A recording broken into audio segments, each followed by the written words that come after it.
ಎಲ್ಲರಿಗೂ ನಮಸ್ಕಾರ. ನೀವು ನೋಡ್ತಾ ಇದ್ದೀರಾ ನಿಮ್ಮ ವಾಣಿ. ಇವತ್ತಿನ topic occupation certificate OCCC 2024 December 17ಕ್ಕೆ ಸರಿಸುಮಾರು ಒಂದು ವರ್ಷ ಆಗ್ತಾ ಬಂತು. ಇವತ್ತಿಗೆ ಒಂದು ಸುಪ್ರೀಂ ಕೋರ್ಟ್ ಆರ್ಡರ್ ಬಂದು, ಸುಪ್ರೀಂ ಕೋರ್ಟ್ ಆರ್ಡರ್ ಏನು ಕೊಟ್ಟಿಲ್ಲ.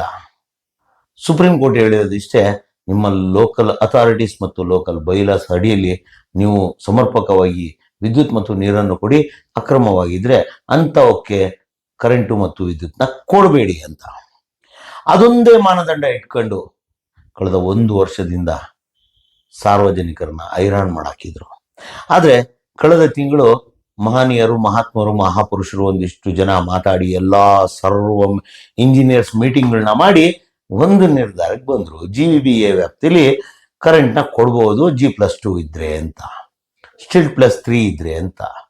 ಅದಾದ್ಮೇಲೆ ಇನ್ನೂ ಒಂದು ಸ್ವಲ್ಪ ದೊಡ್ಡ ಮನಸ್ಸು ಮಾಡಿ ಸರ್ಕಾರನೂ ಒಂದು ಸ್ವಲ್ಪ ಮಾತಾಡಿ ಕನ್ಸೆಷನ್ ಮಾಡಿ ಒಂದಿಷ್ಟು ಬಾರ್ಗಿನ್ನ ಮಾಡಿ ಈ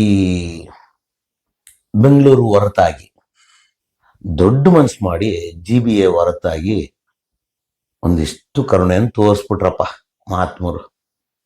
ಏನು ಪುರಸಭೆ, ನಗರಸಭೆ ಈ ರೀತಿಯ ಒಂದಿಷ್ಟು ಜಾಗಗಳಿಗೆ ವಿದ್ಯುತ್ನ ಕೊಡ್ಬೋದು. ಅದರಲ್ಲೂ ಕೇವಲ ಮನೆ ಮಾತ್ರ ಇರಬೇಕು, G+2 ಮಾತ್ರ ಇರಬೇಕು. ಅಂಗಡಿ ಇಲ್ಲ ಕೊಡಕ್ಕಾಗಲ್ಲ. ದೊಡ್ಡ ತಪ್ಪು ಮಾಡ್ಬಿಟ್ಟಿದ್ದಾರೆ, ಅಪರಾಧ ಮಾಡ್ಬಿಟ್ಟಿದ್ದಾರೆ. ಯಾರೂ ಮಾಡ್ಲಿದ್ದಂತ ಅಪರಾಧನ ಈ ಒಂದು ಬಿಲ್ಡಿಂಗ್ಗಳನ್ನ ಕಟ್ಟಿರೋರು ಮಾಡಿದ್ದಾರೆ. ಕಮರ್ಷಿಯಲ್ ಕೊಡ್ತಾ ಇಲ್ಲ. ಸರಿ, ಗ್ರಾಮೀಣ ಭಾಗಕ್ಕೆ ಇನ್ನೆಷ್ಟು ದಿನ ಕಾಯ್ಬೇಕು? ಎಷ್ಟು ದಿನ ಸ್ವಾಮಿ ಕಾಯ್ಬೇಕು ಗ್ರಾಮೀಣ ಭಾಗದವರು? ಯಾಕೆ ಸ್ವಾಮಿ ಗ್ರಾಮೀಣ ಭಾಗದವ್ರು ಕರೆಂಟ್ ಕೊಡ್ತಾ ಇಲ್ಲ? ಏನ್ ತಪ್ಪು ಮಾಡಿದ್ದಾರೆ ಗ್ರಾಮೀಣ ಭಾಗದಲ್ಲಿ ಮನೆ ಕಟ್ಟಿರೋರು? ಏನು ಅಂತ ಮಹಾ ವೈಲೇಷನ್ ಮಾಡ್ಬಿಟ್ಟು ಗ್ರಾಮೀಣ ಭಾಗದ ಒಂದು ನಿವಾಸಿಗಳು ಇವತ್ತು ಮನೆ ಕಟ್ಬಿಟ್ಟಿದ್ದಾರೆ? ಏನ್ ಮಾಡ್ತಾ ಇದ್ದಾರೆ RDPR ಮಂತ್ರಿ? ಏನ್ ಮಾಡ್ತಾ ಇದ್ದಾರೆ RDPR ಇಲಾಖೆಯವರು? ಏನ್ ಮಾಡ್ತಾ ಇದ್ದಾರೆ ಈ ಇಂಧನ ಇಲಾಖೆಗೆ ಸಂಬಂಧಿಸಿದಂತ ACS ಅವರು? CS ಮೇಡಮ್ ಕೇಳಿದ್ರೆ ಹೇಳ್ತಾರೆ ಇಲ್ಲ ಆದಷ್ಟು ಬೇಗ ಕೈಗೊಳ್ತೀವಿ ಅಂತ. ನಿಮ್ಮ ವಾಣಿಲೆ ಕಳೆದ 15 ದಿನದ ಕೆಳಗಡೆ ಡೆಪ್ಟಿ ಕಮಿಷನರ್ ಅವ್ರ ಹತ್ರ ಮಾತಾಡಿ, RDPR ಡೆಪ್ಟಿ ಡೈರೆಕ್ಟರ್ ಹತ್ರ ಮಾತಾಡಿ ಒಂದು ಆಡಿಯೋನು ಸಹ ಪ್ಲೇ ಮಾಡಿದೆ. ಮೇಡಮ್ ಹೇಳಿದ್ರು ಇನ್ನು 10-15 ದಿನಗಳಲ್ಲಿ ಡಿಸಿಷನ್ ತಗೊಂತಾರೆ, ನಾವು ಸರ್ಕಾರಕ್ಕೆ ಕಳಿಸಿದೀವಿ ಅಂತ. ಏನ್ ಸರ್ಕಾರ ಮಲಗಿದೆಯಾ ಸ್ವಾಮಿ? ಅಥವಾ ನಿಮ್ಮ ಒಂದು ಸೀಟ್ ಹಂಚಿಕೆ ವ್ಯವಹಾರದಲ್ಲಿ ಮುಳುಗೋಗ್ಬಿಟ್ಟಿದ್ದೀರಾ ಸ್ವಾಮಿ? RDPR ಮಂತ್ರಿಗಳೇ ಎದ್ದೇಳ್ರಿ, ಉಪನ್ಯಾಸ ಬಿಡ್ರಿ. ನೀವು ಜಗದೋದ್ಧಾರಕ ಅಲ್ಲ. ನಿಮ್ಮ ಬುಡದಲ್ಲೇ ಇರುವಂತಹ ನಿಮ್ಮದೇ ಇಲಾಖೆನ ನೆಟ್ಟಿಗೆ ನೋಡ್ಕೊಳ್ರಿ. ನಿಮ್ಮ ಇಲಾಖೆಗೆ ಸಂಬಂಧಿಸಿದಂತಹ ಒಂದು ವಿಚಾರನ ಬಿಟ್ಟು ಊರಲ್ಲಿ ಇರ್ಬರೋ ವಿಚಾರನೆಲ್ಲಾ ಮಾತಾಡ್ತಿರಲ್ರಿ ನೀವು. ನೀವು RDPR ಮಂತ್ರಿ ಮತ್ತೆ ITBP ಮಂತ್ರಿ, ಇಷ್ಟೆಲ್ಲ ಜವಾಬ್ದಾರಿ ಹೊತ್ಕೊಂಡು ನೀವು ಎಷ್ಟೆಲ್ಲ ಕಷ್ಟ ಪಡ್ತಾ ಇದ್ದೀರಿ. ನಿಮ್ ಕೈಲಿ ಆಗಿಲ್ಲ ಅಂದ್ರೆ ಬಿಟ್ಬಿಡಿ ಸ್ವಾಮಿ ಆ ಇಲಾಖೆನ. ನಮ್ಮ ಕರ್ನಾಟಕ ಸರ್ಕಾರದಲ್ಲಿ ಸದ್ಯಕ್ಕೆ 2 ಮಹನೀಯರುಗಳು, ಒಂದು ಇಂಧನ ಸಚಿವರು, ಇನ್ನೊಂದು RDPR ಮಂತ್ರಿಗಳು. ಏನ್ ಮಾಡ್ತಾ ಇದ್ದೀರಾ ಸ್ವಾಮಿ ನೀವೆಲ್ಲ? ಇವತ್ತು ಗ್ರಾಮೀಣ ಭಾಗದ ಜನ ಟೆಂಪ್ರವರಿನೂ ಸಿಗಿದೆ, ಪರ್ಮನೆಂಟೂ ಸಿಗಿದೆ, ಮನೆಗಳು ಕಟ್ಟಕ್ಕಾಗದೆ ಮನೆ ಕಟ್ಟಬೇಕು ಅನ್ಕೊಂಡಿರೋರು, ಮನೆ ಕಟ್ಟಿರೋರು ಏನು ಒದ್ದಾಡ್ತಾ ಇದಾರೆ ಗೊತ್ತೇನ್ರಿ? ಇವತ್ತು ನಿಜವಾಗ್ಲೂ ನಿಮಗೆ ಬದ್ಧತೆ ಇದ್ರೆ, ಪ್ರಾಮಾಣಿಕತೆ ಇದ್ರೆ, ಸಾರ್ವಜನಿಕರ ಹಿತಾಸಕ್ತಿ ಇದ್ರೆ ಆದಷ್ಟು ಬೇಗ ಗ್ರಾಮೀಣ ಪ್ರದೇಶದಲ್ಲಿ ಮನೆ ಕಟ್ಟಿರುವಂತವ್ರಿಗೆ, ಪಂಚಾಯಿತಿ ಮಟ್ಟದಲ್ಲಿ ಈ ಪಂಚಾಯಿತಿಗಳಲ್ಲಿ ಮನೆ ಕಟ್ಟದಂತವ್ರಿಗೆ ಆದಷ್ಟು ಬೇಗ ನೀವು ಕರೆಂಟ್ನ ಕೊಡ್ತೀರ. ನಿಮಗೆ ಬಡವರ, ದೀನ ದಲಿತರ ಮೇಲೆ ಕಾಳಜಿ ಇದ್ರೆ, ಇಲ್ಲಾಂದ್ರೆ ಖಂಡಿತವಾಗ್ಲೂ ನೀವು ಈ ಕೆಲಸ ಮಾಡಲ್ಲ. 1 ವರ್ಷ ಆಗ್ತಾ ಬಂತು. ಇನ್ನು ಅಂಗಡಿ ಮುಂಗಟ್ಟುಗಳು ಬರೋಣ. ಅಂಗಡಿಯವ್ರು ಏನ್ ಸ್ವಾಮಿ ಅಂತ ಮಹಾ ತಪ್ಪು ಮಾಡ್ಬಿಟ್ರು? ಮಾಡಬಾರದು ತಪ್ಪು ಮಾಡಿರೋದು. ಎಲ್ಲಿ ಸುಪ್ರೀಂ ಕೋರ್ಟ್ ನಿಮ್ಗೆ ಹೇಳಿದೆ ಅಂಗಡಿ ಕೊಡಬಾರ್ದು ಅಂತ? ಅದು ಆಯ್ತು. ದುಡ್ಕೊಂಡ್ ತಿನ್ನೋದಕ್ಕೆ ಅಂತ ಒಂದು ಫ್ಯಾಕ್ಟ್ರಿ ಸ್ಟಾರ್ಟ್ ಮಾಡ್ತಾನೆ, ಆ ಫ್ಯಾಕ್ಟ್ರಿಗೂ ಕೊಡ್ತಾ ಇಲ್ಲ.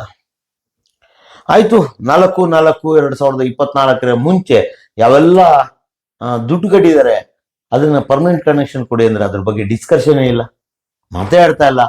MD ಕೇಳಿದ್ರೆ ಶಿವಶಂಕರ್ ಅವರು ಹೇಳ್ತಾರೆ ನನ್ಗೇನು ಗೊತ್ತಿಲ್ಲ, ಹಿಂದ್ಗಡೆ ಬೆರಳು ತೋರಿಸ್ತಾರೆ ವಿಧಾನಸೌಧ ಕಡೆಗೆ. ಇನ್ಯಾರನ್ನು ಕೇಳಲ್ಲ. ಇಂಧನ ಸಚಿವರು ಮಾತೇ ಆಡಲ್ಲ. ACS ಮೇಡಮ್ ಕೇಳಿದ್ರೆ ಒಂದೇ ಮಾತು ಹೇಳ್ತಾರೆ, ಇಲ್ಲ ಇಲ್ಲ ಅಲ್ಲ, ದೊಡ್ಡ ತಪ್ಪುಗಳು ಮಾಡ್ಬಿಟ್ಟಿದ್ದಾರೆ ಅವರೆಲ್ಲ. ಅಲ್ಲ ಸ್ವಾಮಿ, ಮೊನ್ನೆ GBA ಕಮಿಷನರ್ ಹೇಳಿದ್ರು ರಾವ್ ಅವರು, ಯಾವೆಲ್ಲ ಅಕ್ರಮವಾಗಿ ಕಟ್ಟಿದ್ದಾರೆ ಎಲ್ಲ ಹೊಡೆದಾಕ್ರಿ. ಯಾರಪ್ಪನ ದುಡ್ಡ್ರಿ ಹೊಡೆದಾಕೋದಕ್ಕೆ? ಸ್ವಾಮಿ, ಯಾರಪ್ಪನ ದುಡ್ಡಂತ ಹೊಡೆದಾಕ್ತಿರ್ರಿ? ಏನ್ರಿ ಹೊಡೆದಾಕು ಅಂದ್ರೆ ಅರ್ಥ? ನಿಮ್ಮ ಅಧಿಕಾರಿಗಳು ಏನ್ ಮಾಡ್ತಿದ್ರಿ? ನಿಮ್ಮ ಅಧಿಕಾರಿಗಳು ಏನ್ ಮಾಡ್ತಾ ಇದ್ರು? ಏನ್ ಕಾಯಕ್ ಹೋಗಿದ್ರು ನಿಮ್ಮ ಅಧಿಕಾರಿಗಳು? ಇವತ್ತು ಈ ಒಂದು ಏನು ಕಟ್ಟಡ ನಿರ್ಮಾಣದಲ್ಲಿ ಏನೆಲ್ಲ ಅಕ್ರಮಗಳಾಗಿದೆಯಲ್ಲ, ಇದಕ್ಕೆ ನೇರ ಕಾರಣ ಇವತ್ತೇನ್ GB ಅಂತ ಮಾಡ್ಕೊಂಡಿದ್ರ ಇದು, ಅಥವಾ ಒಂದು ಟೈಮಲ್ಲಿ ಇದ್ದಂತಹ BBMP ಈ ಅಧಿಕಾರಿಗಳದೇ. ಎಷ್ಟೋ ಜನ ಅಧಿಕಾರಿಗಳು ಅಕ್ರಮವಾಗಿ ಕಟ್ಟಡಗಳನ್ನ ಕಟ್ತಾ ಇದ್ರೆ ಸಾರ್ವಜನಿಕನಿಗೆ ಗೊತ್ತಿಲ್ಲದೆ ಕಟ್ಟಿರ್ತಾನೆ. ಆ ಕಟ್ತಾ ಇರುವಂತಹ ಕಟ್ಟಡಗಳಿಗೆ ಇವರು ಕಾದು ಕೂತು ಅವನು ಕಟ್ಟಿ ಪ್ಲಾಸ್ಟಿಂಗ್ ಮಾಡಿ ಇನ್ನೇನು ವೈಟ್ ವಾಶ್ ಮಾಡೋ ಟೈಮಿಗೆ ಕರೆಕ್ಟ್ ಆಗಿ RTI ಹಾಕಿಸ್ತಾರೆ. ಒಂದಿಷ್ಟು ಜನ RTI ಕಾರ್ಯಕರ್ತರನ್ನ ಹಿಡ್ಕೊಂಡಿದ್ದಾರೆ. ಇವರೇ ಹುಟ್ಟಾಕಿರುವಂತ ಕಾರ್ಯಕರ್ತರು, ಅವರು ನಿಜವಾದ RTI ಕಾರ್ಯಕರ್ತರು ಅಲ್ಲ. ದುಡ್ಡು ಮಾಡೋದಕ್ಕೆ, ಅಕ್ರಮಗಳು ಮಾಡೋದಕ್ಕೆ ಅಂತಾನೆ RTI ಕಾರ್ಯಕರ್ತರನ್ನ ಹುಟ್ಟಾಕ್ತಾರೆ ಈ ಅಧಿಕಾರಿಗಳು. ಹುಟ್ಟಾಕಿ ಆ ಅಧಿಕಾರಿಗಳಿಂದ ಅಪ್ಲಿಕೇಶನ್ ಹಾಕ್ಸಿ ಡಾಕ್ಯುಮೆಂಟ್ಸ್ ನ ತಗೊಂಡು, ಅದಾದ ಮೇಲೆ ನೀನು ಇಲ್ಲಿ ಅಕ್ರಮ ಕಟ್ಟಿದ್ಯಾ ಅಂತ ಹೇಳ್ಬಿಟ್ಟು ಅವನೊಂದು ನೋಟಿಸ್ ಇಶ್ಯೂ ಮಾಡಿಸಿ ಅವನ್ನ ಯಾವುದೋ ಒಂದು ಹೋಟೆಲ್ಗೆ ಕರ್ಸ್ಕೊಂಡು ಈ RTI ಕಾರ್ಯಕರ್ತ ಅನ್ನುವವನು ಮತ್ತು ಈ ಅಧಿಕಾರಿ ಮತ್ತು ಆ ಮನೆ ಕಟ್ಟಿದವರು 3 ಜನ ಕೂತ್ಕೊಂಡು ಒಂದು ಡಿಸ್ಕಷನ್ ಮಾಡಿ ಇಷ್ಟು ಇಷ್ಟು ಇಷ್ಟು ಪಾಲುಗಳನ್ನ ಮಾತಾಡಿ ಅಷ್ಟು ಕೊಟ್ರೆ ನೀನು ಬಿಡ್ತೀನಿ ಅಂತ ಕಟ್ಟಿರುವಂತ ಕಟ್ಟಡಗಳ ಎಕ್ಸಾಂಪಲ್ ಇಲ್ವಾ? ರಾವ್ ಅವರೇ, ಫಸ್ಟ್ ಇದನ್ನ ಇನ್ವೆಸ್ಟಿಗೇಷನ್ ಮಾಡಿಸಿ. ನೀವು ಯಾರ್ರೀ ಕಮಿಷನರ್ ಆಗ್ಬಿಟ್ರೆ ನೀವೇನ್ ಬೇಕಾದ್ರೆ ಆರ್ಡರ್ ಮಾಡ್ಬೋದಾ?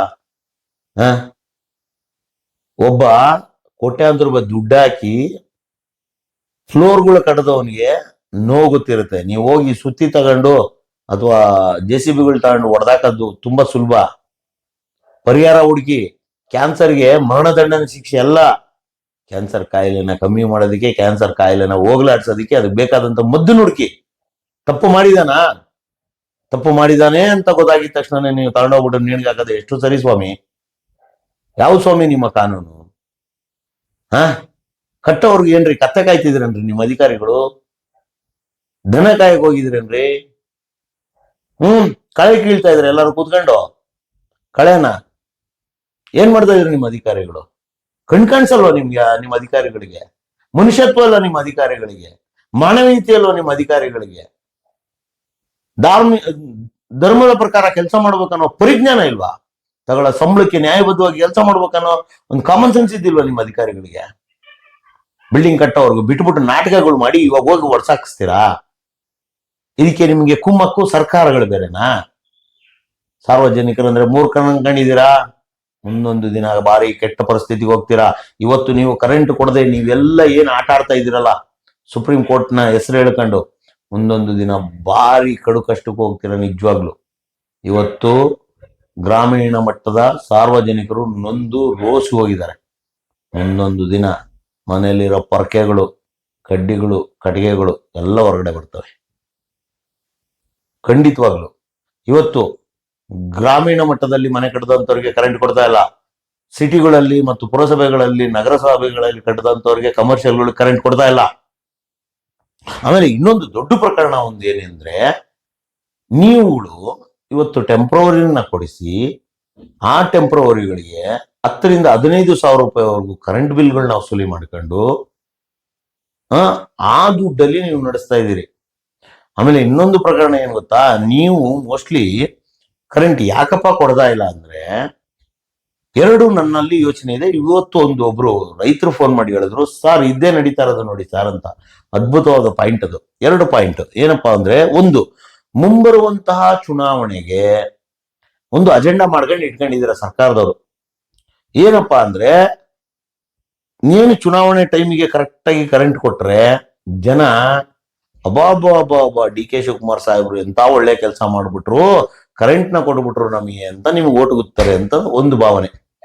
ಎರಡನೇದೇನಪ್ಪಾ ಅಂದ್ರೆ, ಇವಾಗ ಏನಾದ್ರೂ ಟೆಂಪ್ರವರಿ ಇರೋಂಥವನ್ನ ಸರ್ವಿಸ್ ಕೊಟ್ಬಿಟ್ರೆ ಇವ್ರು ಹೋಗಿ 50 ರಿಂದ 60 ಯೂನಿಟ್ಗಳಷ್ಟು ಗೃಹಜ್ಯೋತಿ ಬಳಕೆ ಮಾಡಿದ್ರೆ ಸರ್ಕಾರದಲ್ಲಿ ಇವಾಗಲೇ ತೋಪು, ಸರ್ಕಾರದಲ್ಲಿ ಇವಾಗಲೇ ದುಡ್ಡಿಲ್ಲ, ಅವಕ್ಕೆಲ್ಲದಕ್ಕೂ ಸಬ್ಸಿಡಿ ಕೊಡ್ಬೇಕು ಅನ್ನುವ, ಗೃಹಜ್ಯೋತಿ ಇದು ಕೊಡ್ಬೇಕು ಅನ್ನುವ ಒಂದು ಹೊಟ್ಟೆ ಊರಿಗೆ ಮೋಸ್ಟ್ಲಿ ನೀವು ಸರ್ವಿಸ್ ಕೊಡ್ತಾ ಇಲ್ಲ ಅಂತ ನಮಗನ್ನಿಸ್ತಾ ಇದೆ. ಹಂಗಾಗಿ ಇವೆಲ್ಲ ಒಂದೆರಡು ಮೂರು ಡ್ರಾಮಾಗಳನ್ನ ಪ್ಲೇ ಮಾಡ್ಕೊಂಡು ಕೈಗೊಂಬೆ ಮಾಡ್ಕೊಂಡು ಒಬ್ಬ ಮಹನೀಯ ಪುಣ್ಯಾತ್ಮ ಮಹಾಪುರುಷ ತನ್ನ ಆಟನ ತಾನು ಆಡ್ತಾ ಇದ್ದಾನೆ. ಅದಕ್ಕೆ ಈ ಮೂರ್ಖ ಅಧಿಕಾರಿಗಳು ತಲೆ ದೂಗಿಸ್ಕೊಂಡು ಆಹಾ ಏನು ಹಂಗೆ ಏನು ಲಕ್ಷ್ಮಣ ರೇಖೆನ ಫಾಲೋ ಮಾಡ್ದಂಗೆ ಫಾಲೋ ಮಾಡ್ತಾ ಇದ್ದೀರಿ ನೀವೆಲ್ಲ ನಿಜವಾಗ್ಲೂ ಮನುಷ್ಯರೇ ಅಲ್ಲ.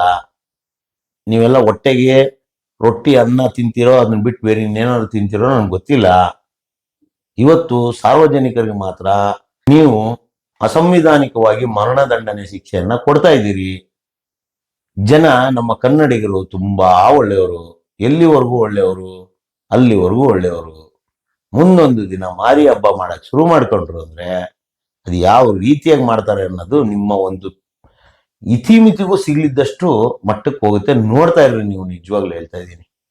ಇದರಲ್ಲಿ ಯಾರೆಲ್ಲ ಆಟ ಆಡ್ತಾ ಇದ್ದೀರಲ್ಲ ಸುಪ್ರೀಂ ಕೋರ್ಟ್ ಹೆಸರು ಹೇಳ್ಕೊಂಡು ಇವತ್ತು ಟೆಂಪ್ರವರಿಗಳನ್ನ ಇಟ್ಕೊಂಡು ರೀ, ಒಬ್ಬೊಬ್ಬ ಮನುಷ್ಯ ಪಾಪ ಮನೆ ಕಟ್ಬಿಟ್ಟು ಟೆಂಪ್ರವರಿಗಳು ತಗೊಳ್ಳೋದಕ್ಕೆ ಎಷ್ಟು ಒದ್ದಾಡ್ತಾ ಇದ್ದಾರೆ. ಪಂಚಾಯತಿ ಲೆವೆಲ್ ಅಲ್ಲಿ, ಸಿಟಿ ಲೆವೆಲ್ ಅಲ್ಲಿ ಎಷ್ಟು ಒದ್ದಾಡ್ತಾ ಇದ್ದಾರೆ. ಅಕಸ್ಮಾತ್ ಆಗಿ ಗೊತ್ತಿಲ್ಲದೆ ಕಟ್ಟಿರೋಂಥವ್ರು ಏನು ಒದ್ದಾಡ್ತಾ ಇದ್ದಾರೆ. ಕಟ್ಬಿಟ್ಟು ಇವಾಗ ಟೆಂಪ್ರವರಿ ಯೂಸ್ ಮಾಡ್ತಿರೋರು 10-15 ಸಾವಿರ ರೂಪಾಯಿ ಟೆಂಪ್ರವರಿ ಬಿಲ್ ಕಟ್ತಾ ಇದ್ದಾರೆ. ಎಲ್ಲಿಂದ ಬರುತ್ತ್ರಿ? 5,000 ರೂಪಾಯಿ ಮೀಟರ್ ರೇಟ್ ಮಾಡಿಟ್ರಿ. ಅನವಶ್ಯಕವಾಗಿ 9,000 ರೂಪಾಯಿ ರೀಚಾರ್ಜ್ ಅಂತೀರಿ. ಡ್ರಾಮಾಗಳು ಮಾಡ್ತಾ ಇದ್ದೀರಿ, ಏನೆಲ್ಲ ಮಾಡ್ತಾ ಇದ್ದೀರಿ. ಒಟ್ಟಾರೆಯಾಗಿ RDPR ಮಂತ್ರಿ ಅವರೇ, ನಿಮ್ಗೆ ಏನಾದ್ರೂ ಬುದ್ಧಿ ಪರಿಜ್ಞಾನ ಒಂದಿಷ್ಟು ಮಾನವೀಯತೆ, ನಿಮಗೆ ಏನು ಓಟ್ ಹಾಕ್ದಂಥವ್ರಿಗೆ ನೀವು ಒಂದು ನ್ಯಾಯ ಕೊಡಿಸ್ಬೇಕು ಅನ್ನೋದಿದ್ರೆ ದಯವಿಟ್ಟು ಎಚ್ಚೆತ್ಕೊಂಡು ಫಸ್ಟ್ ಮಾಡ್ಬೇಕಾಗಿರೋ ಕೆಲಸ ಮಾಡಿ. ನಾಟಕ ಬಿಡಿ. ನಿಮ್ಮ ದೊಂಬರಾಟನೆಲ್ಲ ನೋಡಕ್ ಕುತ್ಕೊಳ್ಳೋದಕ್ಕೆ ಇಲ್ಲಿ ಸಾರ್ವಜನಿಕರೇನು ಮೂರ್ಖರಲ್ಲ. ಒಂದು ದಿನ ಎದ್ದು ಕುತ್ಕೊಂಡ್ರೆ ನಿಮ್ ದೊಂಬರಾಟಗಳೆಲ್ಲ ಗೊತ್ತಾಗುತ್ತೆ. ನೀವೇನ್ರಿ ಉಪಮುಖ್ಯಮಂತ್ರಿ ಆಗ್ಬೇಕೇನ್ರಿ? ಪ್ರಿಯಾಂಕರ್ಗೆ ಉಪಮುಖ್ಯಮಂತ್ರಿ ಆಗ್ಬೇಕಾ ನೀವು? ಅದಕ್ಕೆ ನೀವೆಲ್ಲ ಮಾಡ್ತಾ ಇರೋದು? ಅಥವಾ DK ಶಿವಕುಮಾರ್ ಅವರೇ, ನೀವು CM ಆಗೋದಕ್ಕೆ ಮಾಡ್ತಾ ಇದ್ರಿ ಡ್ರಾಮಾ ಇದು? ರೀ, ನಿಮ್ಮ ದೊಂಬರಾಟಗಳನ್ನ ನೀವು ಆಡ್ಕೊಳ್ರಿ. ಸಾರ್ವಜನಿಕರಿಗೆ ಯಾಕ್ರಿ ತೊಂದರೆ ಕೊಡ್ತಾ ಇದ್ದೀರಾ? ಒಂದಿಷ್ಟು ಬುದ್ಧಿ ಪರಿಜ್ಞಾನ ಬೇಡವೇನ್ರಿ ನಿಮ್ಗೆಲ್ಲ? ಅಲ್ಲಪ್ಪ, 1 ವರ್ಷದಿಂದ ಇವತ್ತು ಗ್ರಾಮೀಣ ಭಾಗದಲ್ಲಿ ಮನೆ ಕಟ್ತಿರೋಂಥವ್ರು ಕರೆಂಟ್ ಕೊಟ್ಟಿಲ್ವಲ್ಲ, ಕರೆಂಟ್ ಕೊಡ್ಬೇಕನ್ನೋ ಪರಿಜ್ಞಾನ ಬೇಡ. ಏನ್ರಿ ತಪ್ಪು ಮಾಡ್ಬಿಟ್ಟಿದ್ದಾರೆ? ಇವತ್ತು ನಿಮ್ಮ ವಾಣಿಗೆ ಕರೆ ಮಾಡೋರೆಲ್ಲ ಕೇಳ್ತಾ ಇರೋದು ಒಂದೇ, ಏನ್ ಸಾರ್ ಬೆಂಗಳೂರಲ್ಲಿ ಇರೋರು ಮಾತ್ರ ಮನುಷ್ಯರಾ, ನಾವೆಲ್ಲ ಮನುಷ್ಯರಲ್ವಾ ಅಂತ ಉತ್ತರ ಕೊಡಕ್ಕಾಗತ್ತೇನ್ರಿ? ಕೊಡ್ತಾರೆ ನಿಮ್ಗೆ ಮುಂದಿನ ದಿನಗಳಲ್ಲಿ. ಈ ಬಾರಿಯ ಚುನಾವಣೆ ಬರುತ್ತಲ್ಲ, ಖಂಡಿತವಾಗ್ಲೂ ನಿಮ್ಗೆ ಕೊಡ್ತಾರೆ ಉತ್ತರ. ಕಾಯ್ಕೊಂಡ್ ಕೂತಿರ್ರಿ. ಸಾರ್ವಜನಿಕರಿಗೂ ಕರೆ ಕೊಡ್ತಾ ಇದ್ದೀನಿ ಈ ಒಂದು ವಿಡಿಯೋ ಮುಖಾಂತರ. ನಿಮಗೆ ನಿಮ್ಮ ಸೇವೆ ಮಾಡುವ ಮತ್ತು ನಿಮಗೋಸ್ಕರ ದುಡಿಯುವ, ನಿಮ್ಮ ನೋವು ನಲುವಿಗೆ ಜೊತೆಯಾಗಿ ನಿಲ್ಲುವಂತಹ ಅದು ಯಾರೇ ಆಗಿರ್ಲಿ, ಅದು ಯಾವುದೇ ಪಕ್ಷ ಆಗಿರ್ಲಿ, ಅವ್ರನ್ನ ಓಟ್ ಹಾಕಿ ಗೆಲ್ಸಿ. ನಿಮಗೆ ರವರವ ನರ್ಕ ತೋರಿಸುವಂತವ್ರಿಗೆ ನೀವು ರವರವ ನರ್ಕ ತೋರಿಸ್ಬೇಕು. ಅವಾಗ್ಲೇ ಅವ್ರಿಗೆ ಆ ನೋವು ಗೊತ್ತಾಗೋದು. ಗೆದ್ದು ಅಧಿಕಾರದ ಚುಕ್ಕಾಣಿಲಿದ್ದಾಗ ಕೆಳಗಡೆ ಇರೋಂಥವ್ರು ಯಾರು ಕಾಣಿಸಲ್ಲ ಕಣ್ಣಿಗೆ. ಎಲ್ಲ ದೊಡ್ಡ ಮಟ್ಟದ್ದೇ ಕಾಣಿಸ್ತಾ ಇರ್ತದೆ. ಇವತ್ತು ಗೆಲ್ಲಿಸಿದಂತ ನಾವುಗಳು ಹುಚ್ಚು ಬೆಪ್ಪ ತಗಡಿಗಳ ತರ ನೋಡ್ತಾ ಕೂತಿದ್ದೀವಿ. ಒಂದು ಕರೆಂಟ್ಗೋಸ್ಕರ ಹೋರಾಟ ಮಾಡುವಂತಹ ಮುಂದಿನ ದಿನಗಳಲ್ಲಿ ಖಂಡಿತವಾಗ್ಲೂ ಬರುತ್ತೆ ಆ ಹೋರಾಟದ ದಿನ. ಅವತ್ತೇನು ಸ್ವಾತಂತ್ರ್ಯಕ್ಕೋಸ್ಕರ ಹೋರಾಟ ಮಾಡಿದ್ರಲ್ಲ, ಆ ರೀತಿ ನಮ್ಮ ಹಿರಿಯರನ್ನ ನೆನೆಸ್ಕೊಂಡು ನಾವು ಮುಂದೊಂದು ದಿನ ಈ ಕರೆಂಟ್ ಸ್ವಾತಂತ್ರ್ಯಕ್ಕೆ ನಾವೆಲ್ಲರೂ ಧುಮುಕ್ಬೇಕಾಗಿದೆ. ಹಾಗಾಗಿ ಎಲ್ಲರೂ ಸಿದ್ಧತೆ ಮಾಡ್ಕೊಳ್ಳಿ. ಮುಂದಿನ ದಿನಗಳಲ್ಲಿ ಭಾರಿ ಕಷ್ಟ ಇದೆ ಜೀವನ. ಯಾವ ರಾಜ್ಯಕ್ಕೂ ಇಲ್ಲದಂತ ಕಾನೂನು ಕೇವಲ ಕರ್ನಾಟಕಕ್ಕೆ ಮಾತ್ರ ಬಂದಿರೋದು ಭಾರಿ ದೌರ್ಭಾಗ್ಯ. ಇದರಲ್ಲಿ ನಾಟಕ ಬೇರೆ. ಎಲ್ಲರಿಗೂ ಚೀಫ್ ಸೆಕ್ರೆಟರಿಗಳಿಗೆ ಸುಪ್ರೀಂ ಕೋರ್ಟ್ ಲೆಟರ್ ಕೊಟ್ಬಿಟ್ಟಿದೆ ಅಂತ. ಎಲ್ರಿಗೂ ಕೊಟ್ಟಿದೆ ರೀ. DK ಶಿವಕುಮಾರ್ ತೋರಿಸ್ರಿ, ಒಂದೇ ಒಂದು ಲೆಟರ್ ತೋರಿಸ್ರಿ ಅಂತ ಕೊಟ್ಟಿದ್ರೆ ಏನಾಗ್ಬಿಡಿದ್ರಿ? ಮರಣದಂಡನೆ ಹಾಕ್ಬಿಡ್ತಾರ ಅವ್ರನ್ನ. ನೀನ್ ಇಂಥ ವೈಲೇಷನ್ ಮಾಡ್ಬಿಟ್ಟಿದ್ಯ ಅಂತ. ರೀ, ನಾಚಿಕೆ ಆಗ್ಬೇಕು ನಿಮ್ಮ ಸರ್ಕಾರಗಳಿಗೆ. ಇವತ್ತು ನೀವು ಗಾಂಧಿವಾದಿಗಳು ಅಂತ ಹೇಳ್ಕೊಂಡು ತಿರ್ಗಾಡೋರು, ಗಾಂಧಿನ ಪ್ರತಿಪಾದಿಸೋರು, ಗಾಂಧಿ ಹೇಳಿದ ಮಾತನ್ನ ಯಾವತ್ತ ಪರಿಪಾಲನೆ ಮಾಡಿದಿರೇನ್ರಿ? ನಮ್ಮ ಒಂದು ಪರಿಸರ ಮದ್ಯಪಾನ ಮುಕ್ತವಾಗಿರ್ಬೇಕು ಅಂತ ಗಾಂಧೀಜಿ ಹೇಳ್ತಾರೆ. ಆದ್ರೆ ಇವತ್ತು ನೀವು ಸರ್ಕಾರಗಳು ಆಳಕ್ ಬಂದು ಗಲ್ಲಿಗೆ 300 ವೈನ್ ಸ್ಟೋರ್ಗಳಿಗೆ, ಹೋಲ್ಸೇಲ್ ಬಾರ್ಗಳಿಗೆ ಲೈಸೆನ್ಸ್ಗಳು ಕೊಡ್ತಾ ಇದ್ದೀರ. ನಾಚಿಕೆ ಆಗ್ಬೇಕು ರೀ ನಿಮ್ಗೆಲ್ಲ, ನಾಚಿಕೆ ಆಗ್ಬೇಕು. ಇಂಥ ಸರ್ಕಾರಗಳನ್ನ ಗೆಲ್ಸೋದಕ್ಕಿಂತ ಮುಂಚೆ ಸಾರ್ವಜನಿಕರು ಯೋಚನೆ ಮಾಡಬೇಕು. ಇವತ್ತು ಯಾರೆಲ್ಲ ಈ ಗ್ರಾಮೀಣ ಮಟ್ಟದಲ್ಲಿ ಮನೆ ಕಟ್ಟಿರೋರು ಎಷ್ಟೆಲ್ಲ ನೊಂದಿದ್ದೀರಾ ಅಂತ ನಂಗೆ ಚೆನ್ನಾಗಿ ಗೊತ್ತಿದೆ. ದಿನಕ್ಕೆ ಕನಿಷ್ಠ ಅಂದ್ರೆ 100 ರಿಂದ 200 ಫೋನ್ ಕಾಲ್ಗಳನ್ನ ನಾನು ರಿಸೀವ್ ಮಾಡ್ತಾ ಇದ್ದೀನಿ. ನನ್ಗೆ ಗೊತ್ತು ನಿಮ್ಮ ನೋವು ಬಾಧೆ ಎಷ್ಟಿದೆ ಅಂತ. ಖಂಡಿತವಾಗ್ಲೂ ಮುಂದೊಂದು ದಿನ ಹೋರಾಟಕ್ಕೆ ಸಿದ್ಧರಾಗಿ. ಇವ್ರು ಹಿಂಗೆ ಬಿಟ್ರೆ ಈ ಬಂಡತನ ಯಾವತ್ತಿಗೂ ಕೊನೆಯಾಗಲ್ಲ. ಇವ್ರು ಇದನ್ನೇ ಮುಂದುವರಿಸ್ತಾರೆ. ನಾವು ಈ ದೊಂಬರಾಟನ ನೋಡ್ತಾನೆ ಇರಬೇಕು. ಹಂಗಾಗಿ ಆದಷ್ಟು ಬೇಗ ಒಂದು ಪ್ರತಿಭಟನೆಗೆ ಖಂಡಿತವಾಗ್ಲೂ ನಿಮ್ಮ ವಾಣಿ ಕರೆ ಕೊಡುತ್ತೆ. ಆಗ ಪ್ರತಿಯೊಬ್ಬರು ಬಂದು ಕೈ ಜೋಡಿಸಿ ನಮ್ಮ ಹಕ್ಕನ್ನು ನಾವು ಪಡೆಯೋಣ. ಧನ್ಯವಾದಗಳು.